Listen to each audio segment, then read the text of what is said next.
നമസ്കാരം, ആയുർവേദ ടോക്സിന്റെ പുതിയ എപ്പിസോഡിലേക്ക് സ്വാഗതം.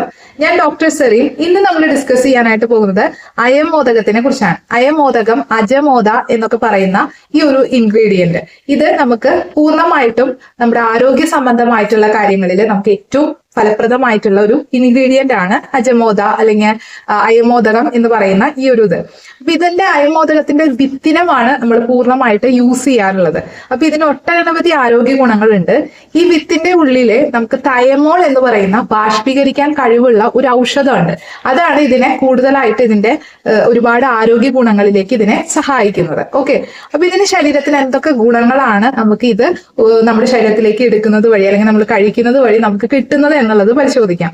ഇത് വായുകോപം, അതായത് നമുക്ക് വാദസംബന്ധമായ പ്രശ്നങ്ങളുള്ള ആളുകളിൽ, ഇപ്പൊ സന്ധിവേദന, നീർവീക്കം, അത്തരം പ്രശ്നങ്ങളുള്ളവർക്ക് ഇത് കഴിക്കാവുന്നതാണ് കേട്ടോ. ഇത് എങ്ങനെയാ കഴിക്കേണ്ട വിധം ഒക്കെ നമുക്ക് ലേറ്റർ ഓൺ പറഞ്ഞു തരാം, എങ്ങനെയാണ് കഴിക്കേണ്ടത്, ഓരോ അവസ്ഥകളിൽ എങ്ങനെയാണ് കഴിക്കേണ്ടത് എന്നുള്ളതൊക്കെ കേട്ടോ. അപ്പൊ ആദ്യം നമുക്ക് ഇതിന്റെ ഗുണങ്ങളൊന്ന് ഡിസ്കസ് ചെയ്യാം. പിന്നെ അതുപോലെ രുചിക്കുറവ്, നമുക്ക് ഭക്ഷണം കഴിക്കാനായിട്ട് തീരെ വിശപ്പില്ല, അതുപോലെ രുചി തോന്നുന്നില്ലെങ്കിൽ അജമോദകം നമുക്ക് ആഡ് ചെയ്യാനായിട്ട് കഴിയും. ഓക്കാനം, ഛർദി വരിക, പിന്നെ അതുപോലെ തന്നെ നമുക്ക് ഡൈജഷൻ പ്രോബ്ലംസ്, അതായത് വയറ് നന്നായിട്ട് വീർമത ഉണ്ടാവുക, ഗ്യാസിന്റെ ഇഷ്യൂസ്, കീഴ്വായു ശല്യം, അത്തരത്തിലുള്ള പ്രശ്നങ്ങൾ, ദഹന സംബന്ധമായിട്ടുള്ള ബുദ്ധിമുട്ടുകൾ, ദഹനക്കുറവ് അനുഭവപ്പെടുക, അതുപോലെ തന്നെ നമുക്ക് പലതരത്തിലുള്ള ഏമ്പക്കം നല്ല രീതിയിൽ ഉണ്ടാകുക, ഇത്തരത്തിലുള്ള ബുദ്ധിമുട്ടുകൾ. അതുപോലെ തന്നെ ഇതിന്റെ ഏറ്റവും പ്രധാനപ്പെട്ട ഒരു ഫംഗ്ഷനാണ്, അത് ചെയ്യുന്ന ഒരു പ്രധാനപ്പെട്ട ഒരു കാര്യമാണ് ഹൃദയ ആരോഗ്യത്തിന് ഇത് വളരെ ഉത്തമമാണ്. അതായത് നമ്മുടെ ഹൃദയത്തിന്റെ പറയുകയാണെങ്കിൽ അതിന്റെ മസിൽസിൽ ഉണ്ടാകുന്ന സങ്കോച വികാസങ്ങൾക്ക് ഇത് നല്ല രീതിയിൽ സഹായിക്കുന്നതാണ്. അതുകൊണ്ട് ഹൃദ്രോഗികൾക്ക് അജമോദകം യൂസ് ചെയ്യാവുന്നതാണ്. പക്ഷെ അതിന്റെ അളവൊക്കെ വ്യത്യാസമാണ്. പക്ഷെ നിങ്ങൾക്കത് ഉപയോഗിക്കുകയാണെങ്കിൽ വളരെ നല്ലതാണ്. ഹൃദ്രോഗം സാധ്യതയുള്ളവർക്കാണെങ്കിലും ഹൃദ്രോഗം വന്ന ആളുകൾക്കാണെങ്കിലും അത് അളവനുസരിച്ച് ഒരു ഡോക്ടറെ കണ്ട് അതിന്റെ അളവ് ക്രമീകരിച്ച് മാത്രം കഴിക്കാനായിട്ടും ശ്രദ്ധിക്കുക കേട്ടോ.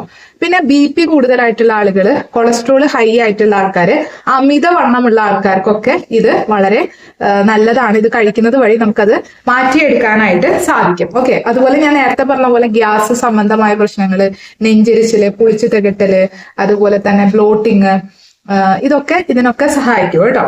പിന്നെ അതുപോലെ തന്നെ നമുക്ക് ഇത് എങ്ങനെ ഉപയോഗിക്കാം എന്നുള്ളതാണ് നമ്മൾ ഇനി പറയാനായിട്ട് പോകുന്നത്. ഇതെങ്ങനെ ഉപയോഗിക്കുന്ന വെച്ചാൽ, ഇതിന്റെ വിത്താണല്ലോ നമ്മൾ ഉപയോഗിക്കുന്നത്. ഒരു ടീസ്പൂൺ, അര ടീസ്പൂൺ തൊട്ട് 1 ടീസ്പൂൺ നമുക്ക് എടുക്കാവുന്നതാണ്. ഇത് നല്ല രീതിയിൽ വറുത്ത് പൊടിക്കണം. അപ്പൊ എപ്പോഴും വറുത്ത് മാത്രം ഉപയോഗിക്കാനായിട്ട് എപ്പോഴും ശ്രദ്ധിക്കുക. ഇതിന്റെ റോ ആയിട്ട് എടുക്കരുത്. ഇത് വറുത്ത് പൊടിച്ച് നമ്മളിത് കഷായം വെച്ചാണ് കുടിക്കേണ്ടത്.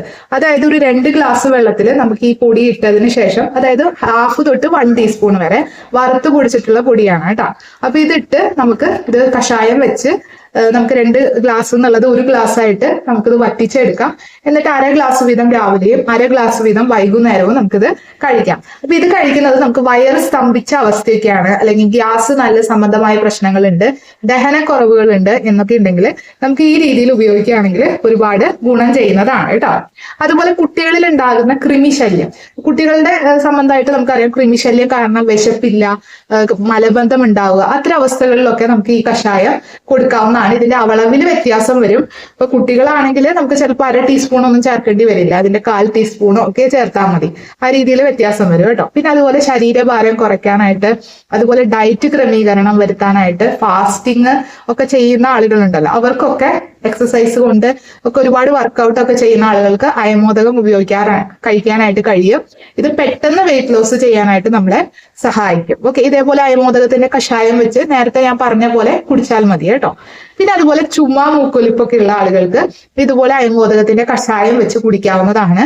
അതുപോലെ തന്നെ അയമോദകവും തിപ്പല്ലിയും ചെറുതേനും ചേർത്തിട്ടുള്ള മിശ്രിതം, മഞ്ഞളും കൂടി ചാലിച്ചിട്ടുള്ള ഈ ഒരു മിശ്രിതം നമ്മൾ വെറും വയറ്റിൽ കഴിക്കുകയാണെങ്കിൽ, അതുപോലെ രാത്രി ഭക്ഷണത്തിന് മുൻപായിട്ടും കഴിക്കുകയാണെങ്കിൽ നമുക്ക് ഈ ഒരു ഇടയ്ക്കിടയ്ക്ക് വരുന്ന അലർജി പ്രശ്നങ്ങള്, ചുമ, തുമ്മല്, മൂക്കൊലിപ്പ്, കഫക്കെട്ട്, ഇതൊക്കെ കുറച്ചു കൊണ്ടുവരാനായിട്ട്, അത് ഗ്രാജുവലി നമുക്ക് കുറയ്ക്കാനായിട്ട് ഡെയിലി കഴിക്കുകയാണെങ്കിൽ നമുക്ക് മാറ്റിക്കൊണ്ടുവരാനായിട്ട് സാധിക്കും.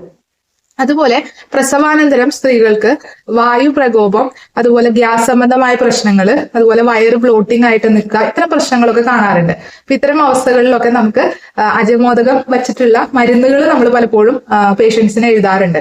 പ്രത്യേകിച്ച് പറയുകയാണെങ്കിൽ പോസ്റ്റ് പ്രഗ്നൻസി പോസ്റ്റ് ഡെലിവറിക്ക് ശേഷമുള്ള മരുന്നുകൾ പൊതുവെ വന്നിട്ട് ഇത്തരം അജമോദകം ചേർത്തിട്ടുള്ള ആയുർവേദ മരുന്നുകളായിട്ട് കാണപ്പെടാറുണ്ട് കേട്ടോ. ഒരുപാട് മരുന്നുകളിൽ അജമോദകം ഒരു ഇൻഗ്രീഡിയന്റ് തന്നെയാണ്. ഓക്കെ, പിന്നെ അതുപോലെ തന്നെ നമുക്കൊരു ഭയങ്കരമായിട്ട് തലവേദന ഉണ്ടെങ്കിൽ അജമോദകം എന്ന് പറയുന്നത് അതിന്റെ സാൻസ്ക്രിറ്റ് പേരാണ്.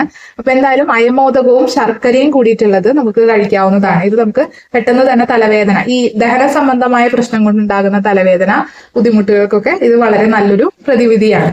പിന്നെ അതുപോലെ തന്നെ നമുക്കറിയാം രസത്തിലൊക്കെ എത്ര പേര് ചേർക്കുന്നുണ്ടെന്ന് എനിക്കറിയില്ല. ചില ആളുകൾ രസത്തിൽ അയമോദകം ചേർത്ത് കഴിക്കുന്നതായിട്ട് കാണാറുണ്ട്. നമ്മൾ സാധാരണ രസം കറി ഉണ്ടല്ലോ, അതിൽ അയമോദകം ചേർത്ത് കഴിക്കുന്നത് വളരെ നല്ലതാണ്. നമ്മുടെ വയറൊന്ന് ക്ലീൻ ആവാനും നല്ല രീതിയിൽ ഡൈജഷൻ ഒന്ന് ഇമ്പ്രൂവ് ചെയ്യാനും ഒക്കെ ഈ രസത്തിൽ നമ്മൾ അയമോദകം ചേർത്ത് കഴിക്കുന്നത് ഗുണം ചെയ്യാറുണ്ട് കേട്ടോ. പക്ഷെ എടുക്കുന്ന അളവ് എപ്പോഴും കുറച്ചെടുക്കുക. വറുത്ത അയമോദകം മാത്രം യൂസ് ചെയ്യാനും ശ്രമിക്കുക. ഓക്കെ, പിന്നെ അതുപോലെ തന്നെ ആരൊക്കെ ഇത് കഴിക്കരുത് എന്നുള്ളൊരു സംശയം ഉണ്ടാവും. നമ്മൾ പ്രഗ്നൻസി സമയത്ത് ഇതൊരിക്കലും കഴിക്കരുത്. പ്രഗ്നൻസിക്ക്, അതായത് ഡെലിവറിക്ക് ശേഷം മാത്രമേ അജമോദകം കഴിക്കാനായിട്ട് പാടുള്ളൂ.